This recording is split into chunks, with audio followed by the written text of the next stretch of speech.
Hi friends, my self doctor Shashi Boricha आपका मेरे channel पे बहुत बहुत स्वागत करती हूँ।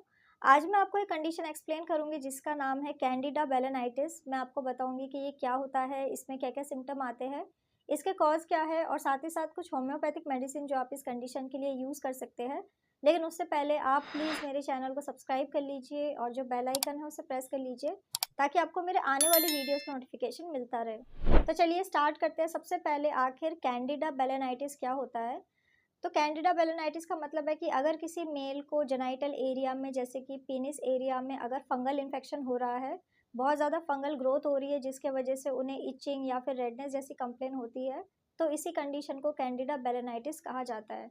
ये एक बहुत ही कॉमन कंडीशन है और इसके होने का रीज़न है यीस्ट, जिसे कैंडिडा कहा जाता है। अब मैं आपको इसके सिम्टम बता देती हूँ कि अगर किसी पर्सन को कैंडिडा बैलेनाइटिस हुआ है तो उसमें आपको क्या-क्या सिम्टम्स दिखाई देंगे। तो फर्स्ट इंपॉर्टेंट सिम्टम यही है कि पर्सन को बहुत ज़्यादा बर्निंग होती है, इचिंग होने लग जाती है। पर्सन को जेनाइटल एरिया के आसपास इरिटेशन हो सकती है, उनको फोर स्किन में भी काफ़ी ज़्यादा इचिंग और बर्निंग हो सकता है। इसके अलावा पर्सन के जेनाइटल एरिया में थिक वाइट कलर का डिस्चार्ज हो सकता है। ऐसे पर्सन में फाउल स्मेलिंग डिस्चार्ज भी हो सकता है।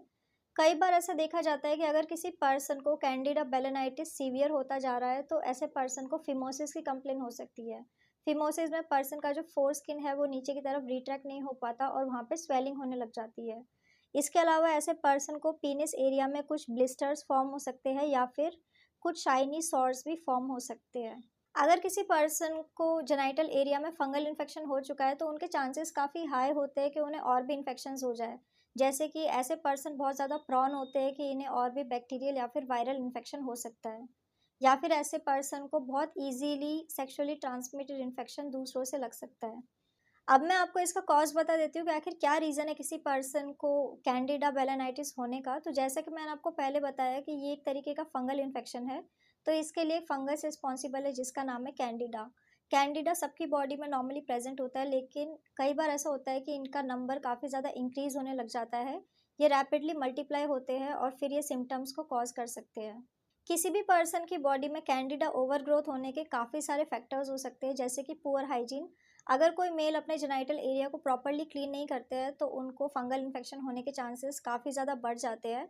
इसके अलावा अगर आप कोई ऐसे सोप का यूज़ कर रहे हैं या फिर आप कोई वॉश का यूज़ करते हैं जो आपकी स्किन को सूट नहीं कर रहा है, एलर्जीज फॉर्म कर रहा है, तो उसके वजह से भी पर्सन को फंगल इन्फेक्शन हो सकता है। इसके अलावा अगर किसी पर्सन की स्किन में ऑलरेडी कोई डिजीज़ है जैसे कि एक्जिमा है या फिर सोराइसिस है, तो ऐसे लोगों के चांसेस काफ़ी ज़्यादा बढ़ जाते हैं कि इन्हें इन फ्यूचर फंगल इन्फेक्शन हो जाए। इसके अलावा अगर आप किसी इन्फेक्टेड पर्सन के साथ सेक्सुअली इन्वॉल्व होते हैं तब भी आपके चांसेस काफ़ी ज़्यादा बढ़ जाते हैं कि आपको फंगल इन्फेक्शन हो। फंगल इन्फेक्शन ज़्यादातर उन लोगों में होता है जिन लोगों में ओबेसिटी होती है, जो काफ़ी ज़्यादा फैटी होते हैं। इसके अलावा जिन लोगों को डायबिटीज़ है या फिर कोई ऐसी डिज़ीज़ है जिसमें उनका इम्यून सिस्टम प्रॉपर्ली वर्क नहीं कर रहा, जैसे कि एचआईवी, एड्स, अगर किसी पर्सन को ये सारी डिज़ीज़ है तो उनके चांसेस हाई होते हैं कि उन्हें फंगल इन्फेक्शन हो जाए। इसके अलावा अगर आप कुछ टाइम तक एंटीबायोटिक्स का यूज़ कर रहे हैं, तब भी आपके चांसेस बढ़ जाते हैं फंगल इन्फेक्शन के।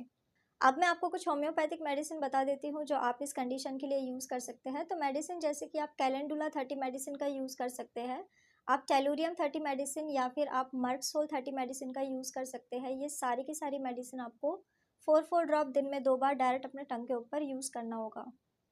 सो फ्रेंड्स, ये था कैंडिडा बैलेनाइटिस। मैंने आपको बताया कि ये क्या होता है, इसमें क्या-क्या सिम्पटम आते हैं, इसके कॉज़ क्या है और साथ ही साथ कुछ होम्योपैथिक मेडिसिन जो आप इस कंडीशन के लिए यूज़ कर सकते हैं। तो अगर आप किसी भी कंडीशन के लिए मुझसे कंसल्ट करना चाहते हैं तो आप मुझे मेरे व्हाट्सएप नंबर पे मैसेज कर सकते हैं, मैं आपको रिप्लाई करूँगी।